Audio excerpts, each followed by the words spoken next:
जिनवानी में गुरुओं से पंच कल्याणकों में तीर्थंकर के बारे में सुना है, देखा है, पढ़ा है, पर हमने गंधर के बारे में कभी पढ़ा नहीं है, देखा नहीं है, सीखा नहीं है।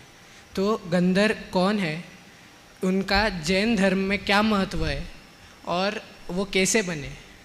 बहुत अच्छा सवाल है। गणधर तीर्थंकरों के जो प्रधान शिष्य हैं और तीर्थंकरों के वाणी के जो प्रस्तोता हैं, उन्हें गणधर कहते हैं। वे चतुर्विध संघ के नायक होते हैं। द्वादशांग रूप जिनवानी के वे मूल द्रव्यकर्ता कहलाते हैं। तो हमारे यहाँ गणधरों का बहुत महत्वपूर्ण स्थान है। भगवान की जो ओंकारमयी दिव्य ध्वनि है, उसकी संपूर्ण प्रस्तुति गणधर भगवान के माध्यम से ही हम सबको मिलती। भगवान की दिव्य ध्वनि को द्वादशांग के रूप में ग्रंथित करने का काम भी गणधर ही करते हैं। मुनि आर्य का श्रावक श्राविका रूप चतुर्विध धर्म संघ का नेतृत्व भी गणधर ही करते हैं। गणधर भगवान के प्रधान शिष्य होते हैं और तीर्थंकर भगवंतों के केवल ज्ञान के उपरांत उनकी ही साक्षी में दीक्षा लेते हैं। समझ गए? तो गणधरों का हमारे यहाँ बहुत महत्वपूर्ण स्थान है और हम लोग तीर्थंकरों के बाद गणधरों का नामस्मरण करते हैं। हमारे यहाँ एक बहुत प्रसिद्ध श्लोक है, मंगलम भगवान वीरो मंगलम गौतमो गणी मंगलम कुंद कुंदारियो जैन धर्मोस्तु मंगलम। तो हम भगवान के बाद सबसे पहले किनका नमस्कार करते हैं? गणधर। सम्मेद शिखर की वंदना के लिए जब हम लोग जाते हैं, सबसे पहली टोक किनकी आती है? गणधर टोक। समझ गए? गणधर को पहले प्रणाम किया,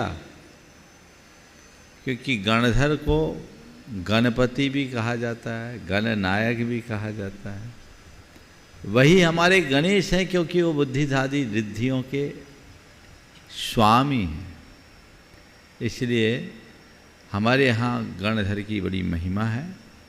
और पहले हमारे विद्वान जन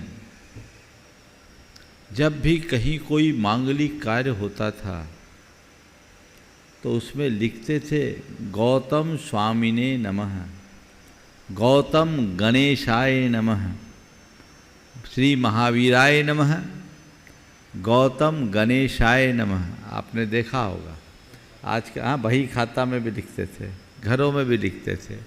आजकल कुछ लोग उसे भुला दिए, लेकिन नहीं, हमें गणधरों का स्मरण करना चाहिए, क्योंकि अरहंतों के बाद गणधर यद्यपि आचार्य परमेष्टि में अंतर्भूत होंगे, लेकिन सबसे ऊपर गणधर।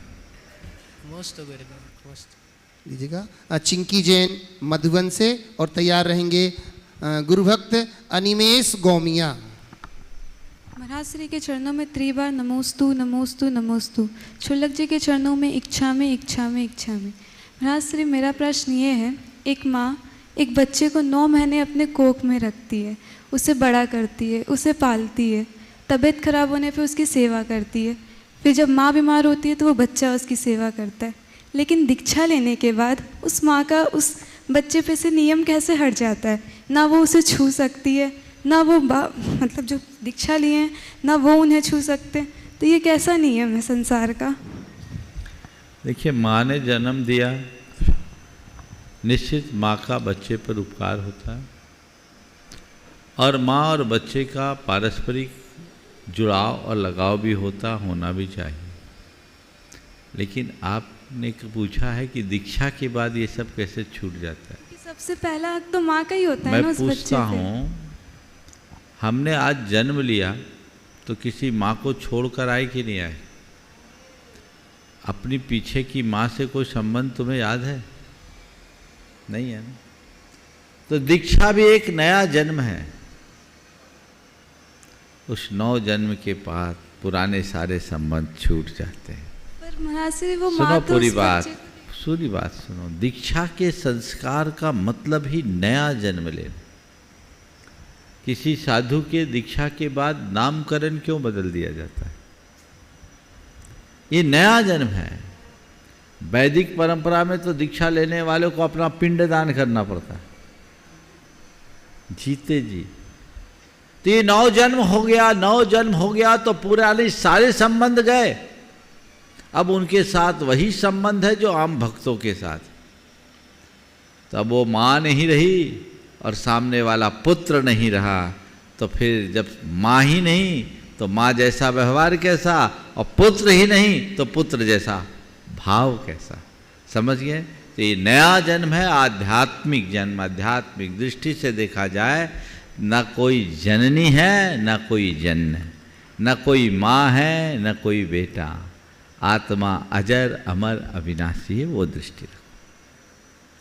अनिमेश जी गोमिया, और इसी के बाद रुचि आरव जी सिंगापुर से। नमोस्तु महाराज श्री, इच्छामि महाराज श्री। महाराज श्री, आचार्य श्री का एक हाइक्यू है कि जिनसे हमारे दोष ना फले फूले वे हमारे मित्र कैसे।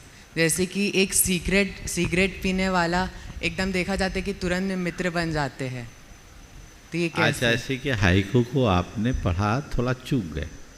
जिनसे मेरे दोष पले बढ़े,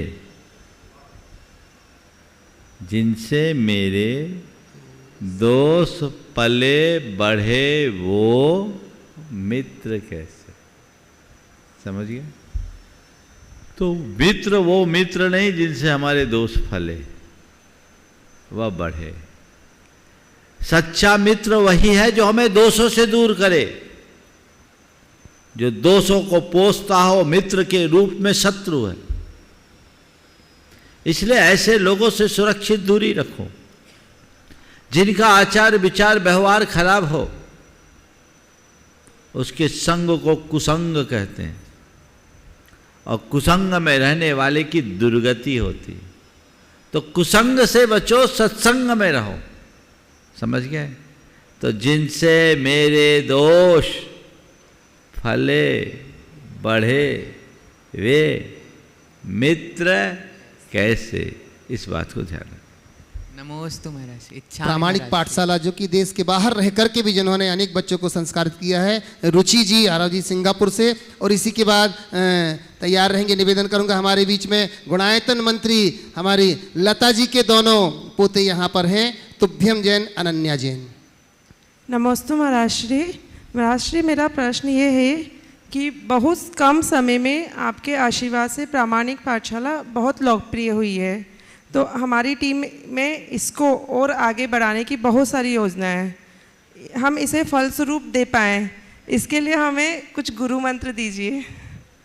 मैं बहुत ही इस बात को देखकर प्रमुदित हूँ कि प्रामाणिक समूह पूरे देश नहीं पूरी दुनिया में बहुत तत्परता से बहुत अच्छा काम कर रहे हैं, और उसमें प्रामाणिक पाठशाला की तो सबसे बड़ी भूमिका है। उसका ये परिणाम है कि लोग बड़ी रुचिपूर्वक भागीदारी ले रहे। बच्चे भाग भाग करके पाठशाला आ रहे हैं जो पाठशाला से भागते थे। बहुत रचनात्मक कार्य है। मैं पूरे प्रामाणिक समूह के सभी सदस्यों को आपके माध्यम से आशीर्वाद देता हूँ, और ये भावना भाता हूँ, अपेक्षा रखता हूँ कि वे इसी तरह तत्परता और एकजुटता के साथ जुटे रहे और अपने उद्देश्यों की पूर्ति के लिए अपनी सहभागिता देते रहे। नमस्ते महाराज श्री। तुभ्यम अनन्या जैन, लता जी गंगवाल के पुत्र गुणायतन मंत्री। और इसी के बाद मैं निवेदन करूंगा। पुत्र है कि पौत्री भी है? पोते। अच्छा, पोते और पोती। तो इसी के बाद तैयार रहेंगे श्री निवेदन करूंगा अनिल जी त्रसला जी बरेली से, गुणायतन व सेवायतन ट्रस्टी। बोलिए। नमोस्तु महाराज जी। इच्छामी छुल्लक जी। अक्सर हम लोगों से एक्सपेक्टेशन रख लेते हैं और उनकी पूर्ति न होने पे हम निराश हो जाते हैं, और यही अगर हम अपने आप से वादा करते हैं और वो हमसे पूरी नहीं होती है तो हम सिचुएशन पे ब्लेम डाल देते हैं कि ऐसा हो गया तो हम ये नहीं कर पाए। तो मेरा प्रश्न ये है कि हम कैसे दूसरों से एक्सपेक्टेशन कम रखें और ऐसा क्या करें जो हम अपने आप को वादा किया वो पूरा कर सकें। देखिए बहुत अच्छी बात, दूसरों से एक्सपेक्टेशन ना रखें, शायद ये संभव नहीं। तुम यहाँ आए हो एक्सपेक्टेशन रख के ही तो आए कि मैं अभी जाऊँगा, ये सवाल महाराज से पूछूँगा, महाराज मुझे उत्तर देंगे। ये एक्सपेक्टेशन था कि नहीं? था मैं। और मैं भी इससे दूर नहीं हूँ, मैं भी तुम्हें उत्तर इसीलिए दे रहा हूँ कि इसको सुनकर तुम लोगों की भ्रांतियाँ दूर होगी, धर्म से जुड़ोगे, कल्याण के मार्ग में लगोगे, सुखी रहोगे, है ना। एक्सपेक्टेशन रखना कोई बुरी बात नहीं, लेकिन अगर किसी वजह से हमारे एक्सपेक्टेशन को सामने वाला फुलफिल ना कर पाए तो उसे ब्लेम करना अच्छी बात नहीं, उसे एक्सेप्ट कर लो। अपेक्षा रखो, पर यदि कहीं से तुम्हारी अपेक्षा की पूर्ति न हो तो अपने आप को उपेक्षित महसूस करने से बचो। अभी नंबर लग गया तुम्हारा, मान लो कुछ ऐसी बात आती, तुम्हारा नाम थोड़ा नीचे होता, 2 4 6 8 और नाम आते और तुम्हें तब तक टाइम हो जाता, 1-2 प्रश्न का उत्तर लंबा खिंच जाता, तुम्हारा नंबर नहीं आता, तो तुम क्या करते? मायूस होते? हो सकता है भैया जी को मन ही मन कोसते। मैंने उनसे कहा था मेरा नंबर, बहुत लोग कोसते हैं इन लोगों को। हमने आपसे कहा था, आपने हमें बुलाया नहीं।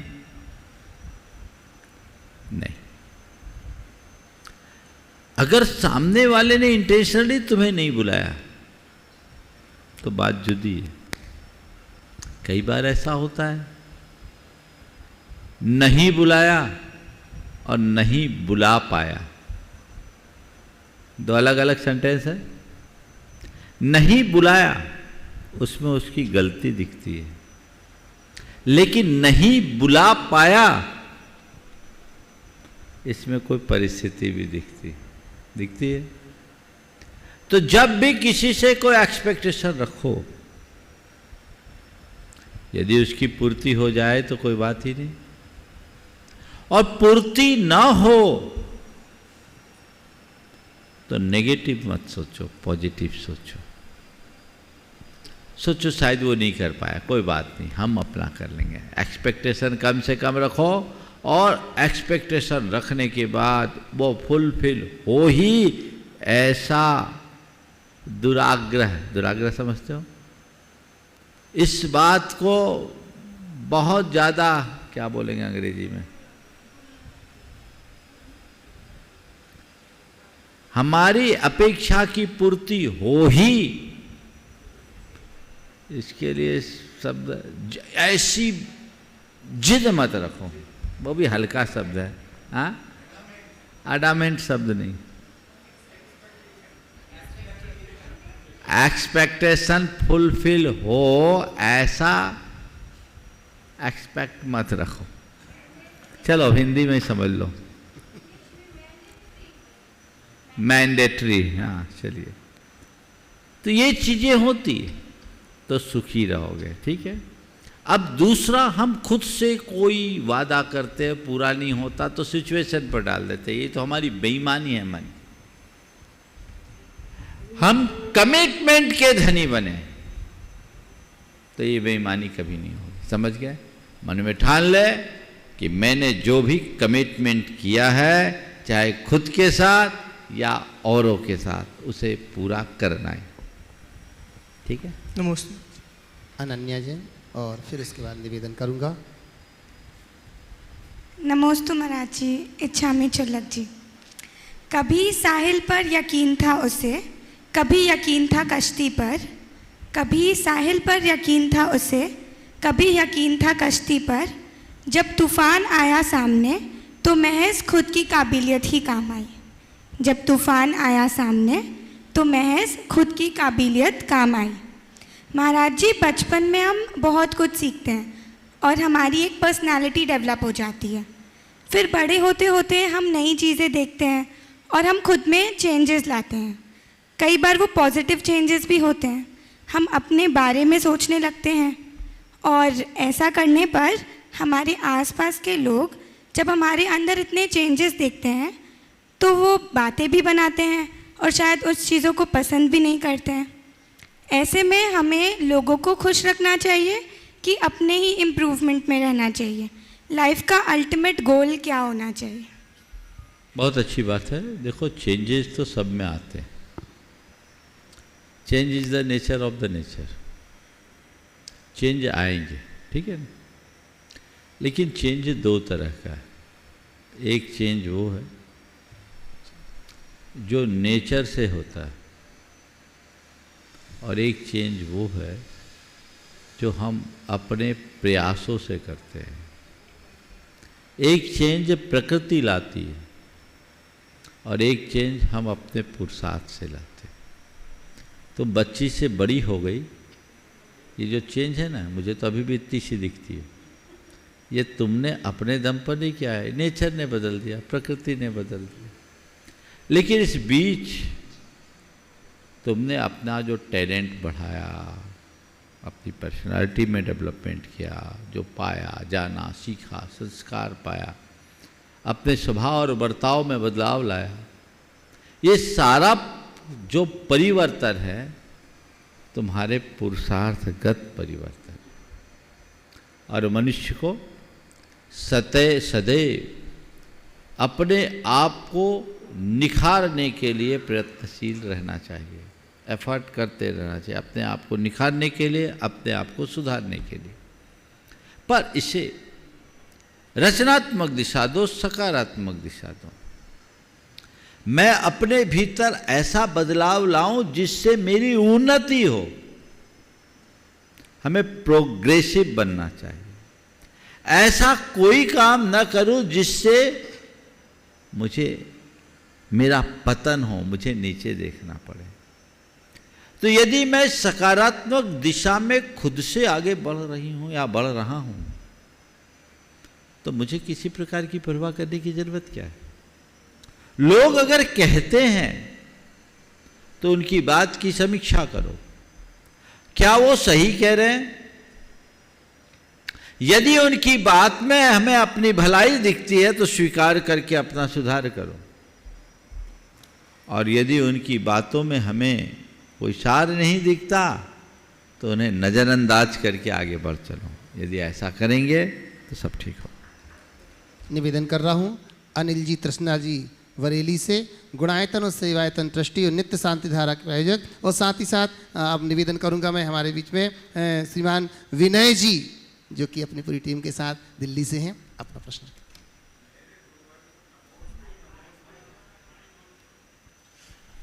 गुरुवर को नमोस्तु नमोस्तु नमोस्तु। इच्छामि इच्छामि इच्छामि महाराज जी को। क्वेश्चन तो मेरा दूसरा था, लेकिन गुरुवर एक गणधर बले से मेरी जिज्ञासा हुई है कि जैसे ये गणधर बले विधान में ओम जिणाणम, ओम रम और जिणाणम वगैरह कहते हैं, उसमें गौतम गणधर जी का तो नाम नहीं आता। ये गणधर बलय अर्थात गणधर भगवान के द्वारा तैयार किए गए मंत्रों की आराधना, समझ गए। और गणधरों को इनमें से सभी संभव रिद्धियाँ होती, हाँ जी, हाँ। इसलिए उनकी पूजा। अच्छा, उनके गुणों की पूजा होती। हाँ, ये अब मेरा क्वेश्चन है गुरुवर। हाँ बोलिए। एक व्यक्ति के जीवन में पुण्य और पाप की बड़ी बड़ी विषमताएं देखने को मिलती हैं। कभी पाप बहुत विशाल रूप में और कभी पुण्य बहुत बड़े रूप में देखने को मिलता है। जैसे हमारी वर्तमान राष्ट्रपति द्रौपदी मुर्मू जी, बचपन घोर गरीबी में और पिछड़े आदिवासी इलाके में बीता। जब जवानी पति और बच्चों का वियोग हो गया, जीवन में घोर परेशानियां झेलनी पड़ी। आज पुण्य का इतना चढ़ाव है कि वे भारत जैसे विकासशील देश की राष्ट्रपति के रूप में सर्वोच्च नागरिक बनकर विश्वविख्यात हो गई हैं। मेरा प्रश्न यह है कि गुरुवर कि हमारे जीवन में पुण्य और पाप का बैलेंस क्यों नहीं होता है, जिससे जीवन सदैव एक साथ चलता रहे। और इसमें और भी कई उदाहरण हैं जिनमें एकदम पूर्ण। देखिए, ये पुण्य पाप का बैलेंस नहीं होता क्योंकि यही खेल है जी। और कोई जो खेल होता है ना, खेल का मज़ा कब है, जब उसमें अप डाउन हो, क्लाइमैक्स हो, तो मज़ा है। एक साथ चलता रहे तो क्या मजा, तो उसमें आदमी टूट भी तो जाता, और उसी से बच करके मजबूत होकर निखरता भी है। जो सच्चा खिलाड़ी होता है वो खेल के हर पल का मजा लेता है। कदाचित हार भी जाए तो उससे जीत का रास्ता सीखता है, और जो कच्चा खिलाड़ी होता है वो जीती हुई बाजी भी हार जाता है। ये संसार का खेल है, इसलिए ना पुण्य पर भरोसा करो ना पाप से घबराओ। ये पुण्य और पाप तो खेल है ऊपर के, कर्म के निमित्त से आते, कर्म इनको खिलाता है, खेलने दो, पर अपने आप को पहचानो, अपने स्वरूप को जानो जो पुण्य और पाप से ऊपर है। पुण्य के निमित्त से जो तुमने पाया वो भी तुम्हारा नहीं, और पाप के प्रकोप से जो तुमसे छीना गया वो भी तुम्हारा नहीं। तुम न वो पुण्य रूप हो न पाप रूप हो। पुण्य और पाप दोनों से ऊपर तुम्हारा अपना स्वरूप है, उसे पहचानो। और जो उसको पहचान लेता है उसके लिए फिर और कोई आवश्यकता शेष नहीं। नमोस्तु गुरुदेव, नमोस्तु विनय मेरे जी, गुरुदेव, नमोस्तु। दिल्ली से पूरी टीम के साथ। और इसी के बाद मैं निवेदन करूंगा हमारे बीच में दिल्ली से ही एडवोकेट विजय जी साधना जी, सुप्रीम कोर्ट से। महाराज जी नमस्तो नमस्तो नमस्तो। मेरा प्रश्न महाराज जी ऐसा है कि मेरी पत्नी का भी देहांत हुआ है, तो मेरा पोता मेरे से पूछता है कि दादी कहाँ गई, इसका क्या उत्तर दिया जाए। बहुत अच्छा सवाल है। प्रश्न ये है, हाँ हाँ, कि मैं मेरी समझ गया। हाँ। आपकी धर्मपत्नी का देहावसान हुआ और इस पर आपके पोते ने पूछा कि दादी कहाँ गई। मुझे नहीं मालूम आपने क्या जवाब दिया, पर मैं अपना अनुभव बताता हूँ। मैंने जब इस भौतिक शरीर के दादाजी का अंत हुआ था तो मेरी उम्र 4-5 साल की हो गई। तो मैंने पूछा कि दादा कहाँ गए, तो हमें यह बताया गया था कि वो भगवान के पास गए। अबोध बच्चों को मेरे ख्याल से ही बोध देना सबसे उत्तम, यही उपाय है। फिर अगर बच्चे 7-8 साल के हो जाए तो उन्हें बताओ, और फिर राजा राणा छत्रपति का मर्म बताओ, जिससे उनकी भूमिका बन सके। विजय साधना जी दिल्ली से एडवोकेट। और इसी के बाद में विनय जी भी पूछेंगे, बोलो संक्षेप में। बोलो बोलो बोलो बोलो बोलो तो दे। अरे पूछ तो लो, पूछो। लीजिएगा विनय जी। महाराज जी नमोस्तु नमोस्तु नमोस्तु। सबको जय जिनेन्द्र जय जिनेन्द्र जय जिनेन्द्र। महाराज जी, हमारे जैन धर्म में 24 तीर्थंकरों को माना जाता है, पर नमोकार मंत्र में 24 तीर्थंकर आते ही नहीं। अगर नमोकार मंत्र को 24 भगवान का मंत्र कह दिया जाए तो क्या बुराई है इसमें? देखिए, बहुत अच्छा सवाल किया आपने। सबसे पहली बात तो ये है कि जैन धर्म, हाँ आज आपने बहुत संक्षेप में पूछा, जोरदार करतल तो नहीं। मैं आपसे कह रहा था, बहुत अच्छा बोलते। हमारे जैन धर्म की सबसे बड़ी विशेषता है, हम व्यक्ति की पूजा नहीं करते, गुणों की पूजा करते। बता रहा हूँ, सुनो पूरी बात। तीर्थंकरों की तो करते हैं। नहीं, पूरी बात सुनो। जैन धर्म की सबसे बड़ी विशेषता है, हम व्यक्ति की पूजा नहीं करते, हम गुणों की पूजा करते हैं। नमोकार मंत्र में जिन पंच परमेष्टियों को हम नमन करते हैं वो व्यक्ति नहीं, अवस्था है। और जैन धर्म किससे बना? जिन से बना। हम किनके अनुयायी हैं? जिन के अनुयायी हैं। जिन कौन है? जिन कोई व्यक्ति नहीं, जिन जो है वो एक गुणवाची शब्द है, गुणवाची शब्द है। वो कोई नाम नहीं है, वो कोई व्यक्ति नहीं है, वो अवस्था है, परिणाम। तो हम उनकी पूजा करते हैं। इसलिए हमारे मूल मंत्र में जब अरहंत सिद्ध आचार्य उपाध्याय साधु की बात करते हैं, नमो अरिहंतानम कहते हैं ना, तो 24 तीर्थंकर ही नहीं, अनंत 24 उसमें समाहित हो जाए। महाराज जी कोई समझ नहीं पाता ना संसार में, इसलिए तो हम उसको पहले जैन धर्म का मर्म समझो। सुनो, महाराज जी सब कहते हैं कि जैनियों के लिए 24 तीर्थंकर हैं, वही कहते हैं नमो मंत्र में तो है नहीं है। वही तो बता रहा हूँ, यही तो कहानी है। उनको समझाओ कि ये जैन धर्म की विशेषता है कि जैन धर्म में व्यक्ति पूजा को कोई स्थान नहीं दिया।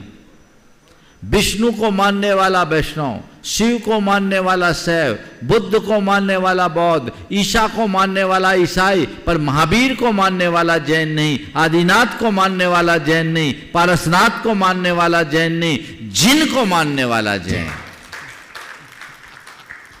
शिव, विष्णु, बौद्ध, बुद्ध, ईसा कोई एक व्यक्ति है, पर जिन कोई व्यक्ति नहीं। शिव, बुद्ध इनका जन्म हुआ, अंत हुआ, जिन अनादि से है, क्योंकि जैन धर्म अनादि से है। हमारा मंत्र है वंदे तद्गुण लब्धे। मैं आपके गुणों की प्राप्ति के लिए आपकी वंदना करता हूं। तो जो इन बातों को ध्यान में रखेगा उसका सवाल ही खत्म हो जाएगा। पर गलती आपकी नहीं है, गलती हमारी है कि हम लोगों को जैन धर्म के मर्म का बोध ही नहीं कराते। मालूम ही नहीं है किसी को। अब मालूम होगा कैसे? जब मालूम करने, जहां से मालूम हो वहां आओ जाओ तो मालूम हो। मैं तो महाराज जी आता हूँ आपके तो आज मालूम हो गया ना, ऐसे ही आते रहो। चलो ठीक है। विजय जी, साधना जी, और इसी के बाद निवेदन करूंगा श्री शांतिलाल जी गंगवाल, सीए जयपुर से, प्रांतीय अध्यक्ष राजस्थान।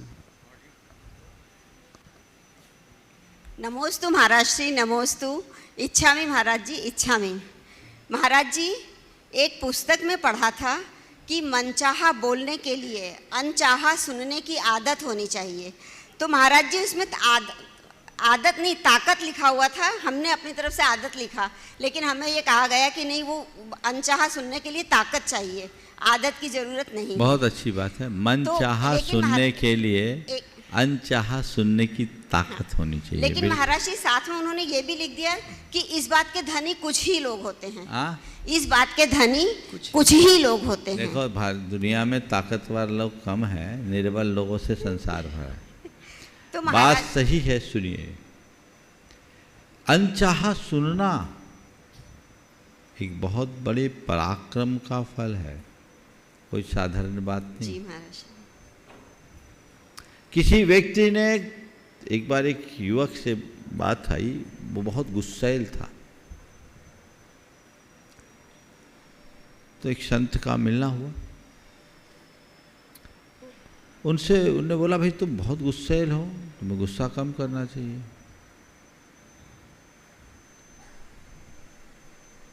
तो बोला, मेरा इस स्वभाव में नहीं, मैं तो कोई मुझसे गुस्सा बोलता है तो फिर मैं तो उसको ऐसा जवाब देता हूं कि कभी वो नज़र भी नहीं उठा सकता। जी। संत मुस्कुराए और कहा कि तुम युवा हो, जी, तुम जैसे युवा को सरल काम चुनना चाहिए या कठिन काम? जी। उसने जवाब दिया, कठिन काम। तो उन्होंने पूछा, ये बताओ, कोई तुम्हें अपशब्द कहे जी, तो उस समय तुम्हारे लिए कौन सा काम कठिन है? उसको 2-4 तमाचे मारना, घूंसा मारना, या उस बात घड़ी अपने हाथों को अपने जेब में डाल के रख लेना, मुंह बंद रखना? तो उसने कहा, मेरे लिए उस घड़ी में मुंह बंद करना और जेब में हाथ डालना बड़ा कठिन है। तो फिर बोला, आप बताओ, तुम जैसे युवा को क्या सौंपता है, सरल काम या कठिन काम? उसने कहा, कठिन काम। तो कहा, आपसे ध्यान रखना, अब कोई कुछ बोले तो मुंह बंद कर लेना और हाथ जेब में डाल लेना, क्योंकि तुम युवा हो, तुम में ताकत है। जी। तो ये ताकत पाना जी बहुत कठिन है। प्रतिक्रियाएं करना बहुत सरल है, पर प्रतिक्रियाओं को पचाना बहुत कठिन है। जी महाराज। दूसरों की ऐसी बातों को पचा लेना, विष पान करने की सामर्थ्य विकसित करना है। जी महाराज। अमृत का सेवन करने में कोई ज्यादा पराक्रम नहीं, लेकिन विष पान करके उसे पचाना असाधारण पराक्रम है। जी महाराज। इसीलिए हमारे संस्कृति में कहा जाता है, जिसने विष पिया वही शंकर बनता है। कौन बनता है? जो विष पान करता है वो शंकर बनता है। तो हम अपने भीतर उस सामर्थ्य को विकसित करने की क्षमता प्रकट करें जो हमारे जीवन को बेहतर बना। नमोस्तु महाराज। नमोस्तु। शांतिलाल जी गंगवाल सीए जयपुर से प्रांतीय अध्यक्ष, और इसी के बाद मैं निवेदन करूंगा डॉक्टर नवीन जी योगाचार बरेली भोपाल से। मुनराज के चरणों में नमोस्तु नमोस्तु नमोस्तु। इच्छा में महाराज, इच्छा में, इच्छा में। बोलिए महाराज जी, दोनों संध्या कालों में अध्ययन करने से शरीर में व्याधि होती है, ऐसा क्यों? हम लोग तो इस समय में कुछ भी कर लेते हैं, तो फिर इन कालों में हम लोगों को क्या करना चाहिए?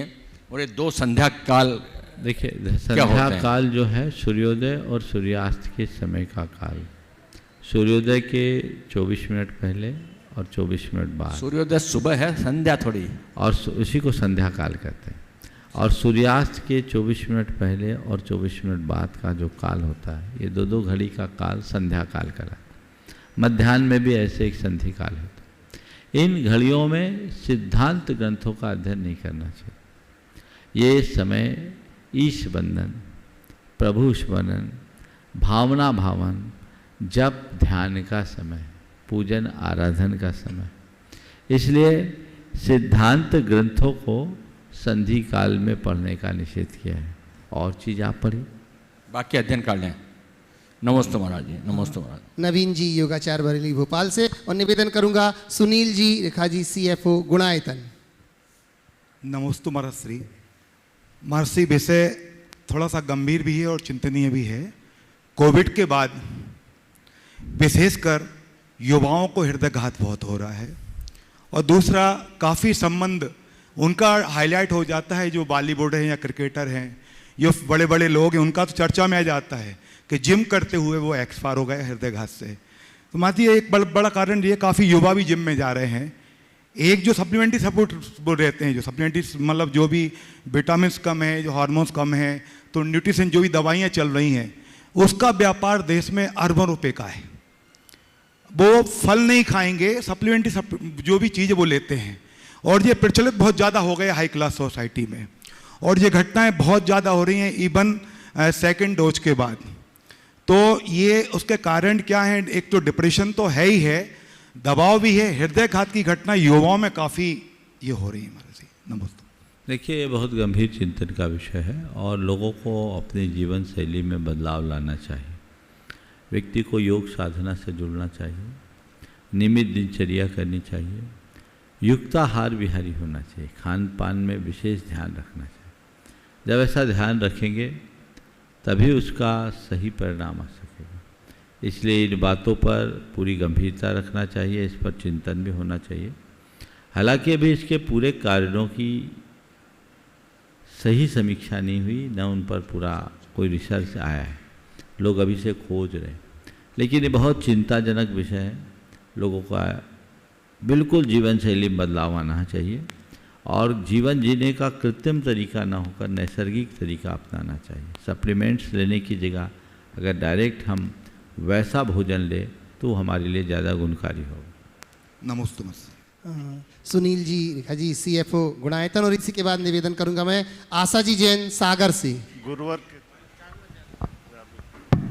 गुरुवर के चरणों में मेरा त्रिवार नमोस्तु नमोस्तु। समस्त मंचासीन क्षुल्लकों की इच्छामी। गुरु जी, समय, शरीर, धन संपत्ति और पद प्रतिष्ठा कई बार हमारा साथ नहीं देते, तो हमारा निर्मल मन हमेशा हमारा साथ दे, इसके लिए हमें क्या करना चाहिए? समय, शरीर, संपत्ति, पद, प्रतिष्ठा हमारा हर समय साथ नहीं देते। हमारा निर्मल मन हर समय हमारा साथ दे, इसके लिए हम क्या करें? कुछ मत करो, अपने मन को प्रभु चरणों में अर्पित कर दो या अपने मन में प्रभु चरण बिठाल दो, हमेशा साथ दे। आशा जी नमोस्तु गुरु, नमोस्तु। सागर से, और इसी के बाद ताराचंद जी गोलाकोट खनियाधाना से, पूर्व मंत्री। ओम।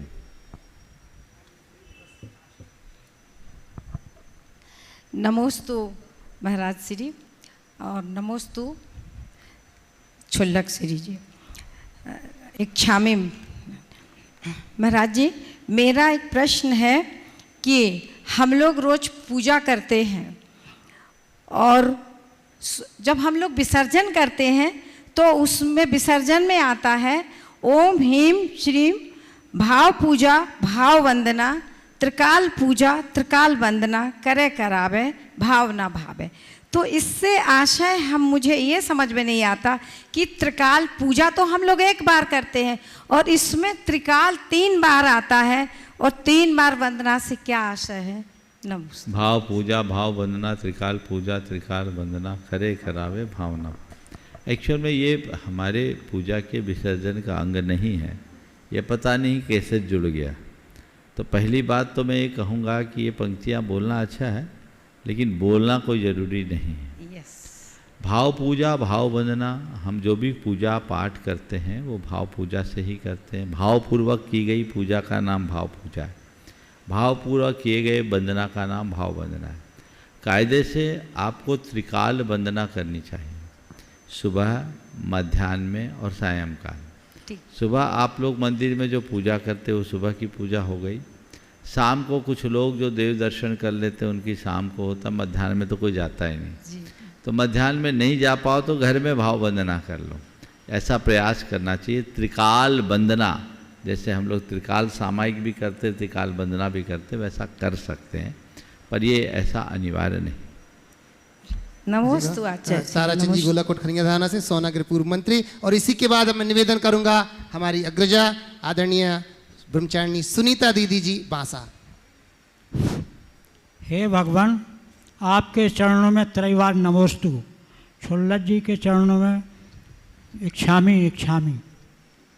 हे भगवान, इस कलयुग में आप मिल गए, इससे अच्छा धन क्या होगा। इस नैनों को आप दिख गए, इससे अच्छा दर्श क्या होगा। नहीं कामना इस दर्श की, नहीं कामना इस दर्श की, मात आप गुणातन में और शिखरची में विराजे रहना, विराजे रहना, विराजे रहना। हे भगवान, मेरा प्रश्न तो शिखर जी के ऊपर था, पर अंतर्राष्ट्रीय भ्रष्टाचार से संबंध करके करूँगा। मैं भाव कर्म से द्रव्य कर्म बनता है, भाव कर्म से द्रव्य कर्म बनता है, और द्रव्य कर्म और करण में 10 कर्म बनने में 10 नियम हैं। उसमें मैंने पढ़ा है कि कर्म को हल्का भी कर सकते हैं, घटा भी सकते हैं, बढ़ा भी सकते हैं, पर 3, 9 और 13 गुण स्थानों में मरण नहीं होता। मेरुभूषण की तत्वार्थ सूत्र में लिखा है। तो मरण तो महाराज सबको होता ही, हमें तो बिल्कुल दिखाओ नहीं 3 गुणन में कौन कौन से को मरण नहीं होता, ये मेरी शंका है। और 6 खाद्य पदार्थ होते हैं। और आपका जो सवाल है सैद्धांतिक है, हमारी दोपहर के स्वाध्याय में आइए, वहाँ उत्तर दे देंगे। चलिए लीजिए, मैं निवेदन कर रहा हूँ ब्रह्मचारिणी सुनीता दीदी जी बांसा।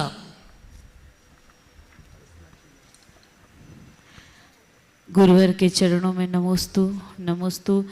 बांसा से महाराज जी सब परिवार का नमोस्तु।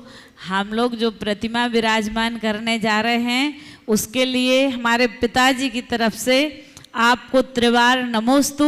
और महाराज जी बोले कि आशीर्वाद ले लो कि ये प्रतिमा रख कर के भी हम प्रभावना करते रहें, ये पिताजी का भाव रहा।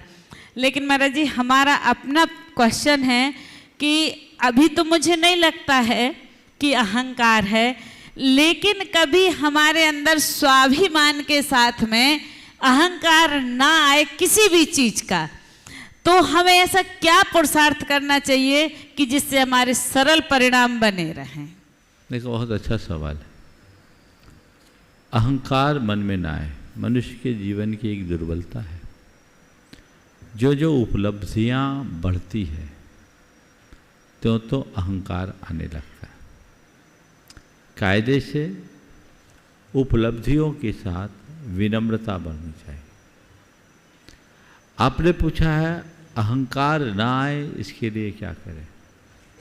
सदैव दो बातों को याद रखें, मैं कौन हूं और मेरा क्या है। जो मैं हूं शुद्ध ज्ञाता दृष्टा आत्म एगो हम शाश्वतो आदा अहमिको खलु शुद्धो। और मेरा क्या है? मेरे ज्ञान दर्शन मेरे चैतन्य के अलावा मेरा कुछ भी नहीं है। एक परमाणु भी मेरा नहीं है, तो फिर मैं अहंकार किसका करूं? स्वरूप बोध होने पर अहंकार नहीं होता। तो अपने स्वरूप का भान करो, अहंकार अपने आप दूर हो जाएगा। अभी हम लोग पर को अपना मान बैठे हैं, इसलिए अभिमान होता है। अभिमान किनका करते हैं? जो तुच्छ उपलब्धियां हमारे साथ जुड़ी है, जो केवल संयोग है। और इन्हें देने वाला कौन है? कर्म। हमारा तो नहीं है ना, पर है। तो पर की संपत्ति पर कोई अभिमान करे, उसे हम क्या कहेंगे? मूर्ख। किसी ने कहा कि मैं अभी भगवान की पूजा करने जा रहा हूं, मेरा ये पर संभाल लो। और उसमें अगर 10 लाख रुपए हो और वो अपने आप को कहे कि मैं तो 10 लाख का धनी हूं, तो उसको आप क्या कहोगे? थोड़ी देर बाद तो उसे लौटाना पड़ेगा ना। कदाचित ऐसे आदमी को चकमा दे के भाग भी सकते हो आप, इसलिए सोच समझ कर देना। पर तुम्हारे पास जो कुछ भी है वो तुम्हारी नहीं, कर्म की धरोहर है। इस सच्चाई को याद रखो। और कर्म ने सब सिस्टम ऑनलाइन बना रखा है। जब चाहेगा एक अकाउंट से दूसरे अकाउंट में कहाँ ट्रांसफ़र कर देगा पता ही नहीं है। सब क्रेडिट डेबिट चलता रहता है। तो तुम्हारे पास जब तक है तब तक उपयोग करो, उपभोग करो, अभिमान मत करो। क्या पता कब खेल पलट जाए। संसार की नश्वरता का जिन्हें भान होता है, बोध होता है, वे कभी इनसे विचलित नहीं होते। तो अपने अहंकार को कम करना है। 4 बातें पूरी कर देता हूं। पहली बात स्वरूप का बोध, दूसरी बात भेद विज्ञान, अपने और पराये का बोध। ये सब पर है।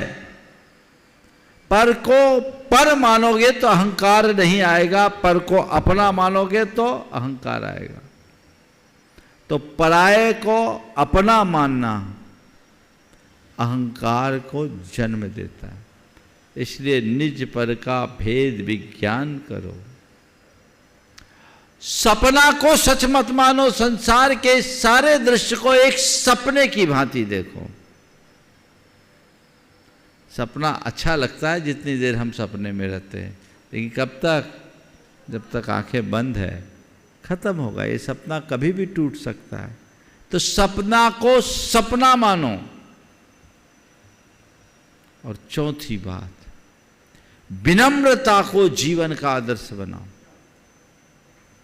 कुछ भी हो, हमें अपनी नम्रता को खोना नहीं है। हम कितने भी ऊंचे उठ जाए, अपने से ऊपर वाले को देखो, उनकी कद्र करो और अपनी शुरुआती अवस्था को देखो, जहाँ से मैं चलना शुरू किया था।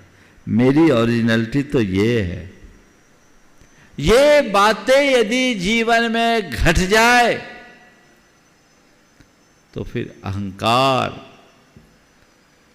अपना सिर नहीं उठा पाएगा। और ये हर व्यक्ति के हृदय में होना चाहिए, चाहे वो एक साधक हो या गृहस्थ। ये दुर्बलता हर किसी में आ सकती है, क्योंकि अहंकार जो है ना एक मीठा जहर है, धीरे धीरे पनपता है। थोड़ी सी प्रशंसा मिलती है तो गुदगुदी आती है अंदर से, थोड़ा यश बढ़ता है तो छाती फूलती है। लेकिन ये अज्ञानियों के साथ होती, तत्वज्ञों के साथ नहीं। तत्वज्ञ इन स्थितियों में तटस्थ बन करके जीता है, और वो तटस्थता हमारे अंदर होनी चाहिए। ये जीवन का यथार्थ है, जीवन की सच्चाई है। इस बोध से जुड़ करके चलिएगा तो जीवन में कहीं भी किसी भी प्रकार की कोई कमी शेष नहीं रह जाएगी। इसलिए भावना भाव हमारे अंदर ऐसा कुछ ना हो। एक बात, एक भावना भाव, मुझे अकर्ता बनना है।